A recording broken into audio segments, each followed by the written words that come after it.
Assalamu alaikum. Many other Americans have Muslims in their families or have lived in a Muslim majority country.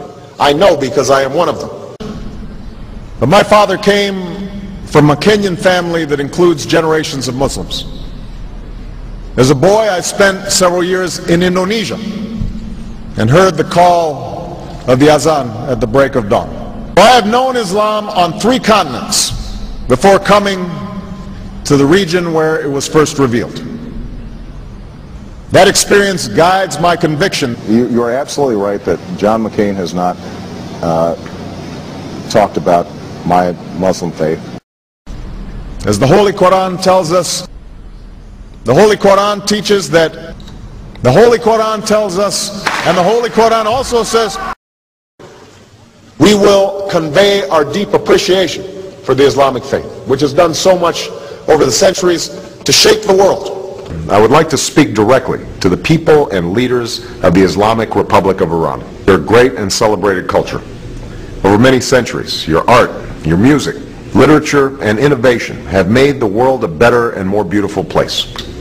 We know that you are a great civilization, and your accomplishments have earned the respect of the United States and the world. I also know civilization's debt to Islam. It was Islam at places like Uluzar that carried the light of learning through so many centuries, paving the way for Europe's Renaissance and Enlightenment. It was innovation in Muslim communities that developed the order of algebra, our magnetic compass and tools of navigation, our mastery of pens and printing, our understanding of how disease spreads and how it can be healed. Islamic culture has given us majestic arches and soaring spires, timeless poetry and cherished music, elegant calligraphy, and places of peaceful contemplation.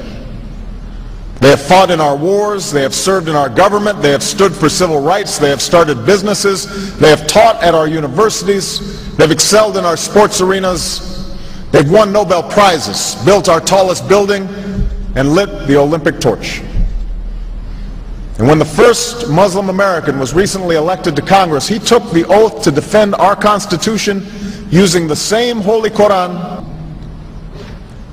In ancient times and in our times, Muslim communities have been at the forefront of innovation and education. Islam is not part of the problem in combating violent extremism. It is an important part of promoting peace. The enduring faith of over 1 billion people is so much bigger than the narrow hatred of a few.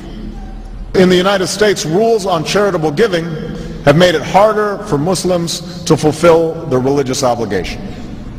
That's why I'm committed to working with American Muslims to ensure that they can fulfill zakat. It is important for Western countries to avoid impeding Muslim citizens from practicing religion as they see fit. And I consider it part of my responsibility as President of the United States to fight against negative stereotypes of Islam wherever they appear. We are no longer a Christian nation. We do not consider ourselves a Christian nation. The United States has been enriched by Muslim Americans. Since our founding, American Muslims have enriched the United States.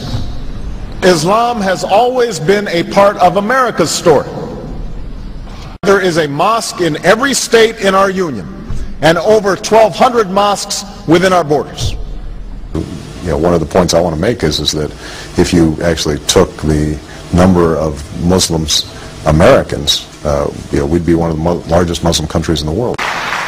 Let there be no doubt, Islam is a part of America. He did bow to the Muslim king while he did not do it to the British Queen of England. And by bowing, he showed the world that I am subservient. I do bow down to you as a Muslim king, something no other president has done with Saudi Arabia. The Saudi king is his peer. He is not his subordinate in order to bow for him. And this is exactly what Obama did. Usually it is out of respect that someone would nod his head when bowing to royalty and the ladies will give curtsy. But Obama went beyond what is required as a head of state and bowed to the Saudi king, and that's unacceptable. It sent the wrong symbol. When you say it sends the wrong signal, what signal do you think it sends? It sent a message that Islam is superior to any other master or king or president in the world, that an American president bound to a Muslim king. It also sent a message that terrorism and jihadism is giving Islam the respect it should have on the world stage, to the point that it made an American president, for the first time in history, bow to a Muslim king.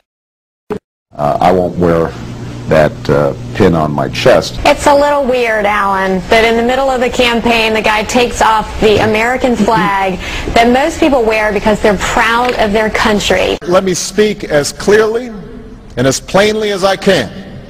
America is not and never will be at war with Islam.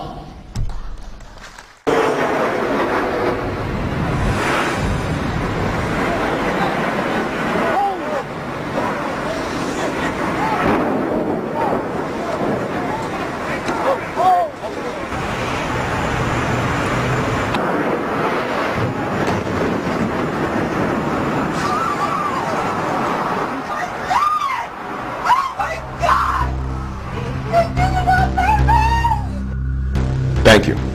And Eid Shoma Mubarak.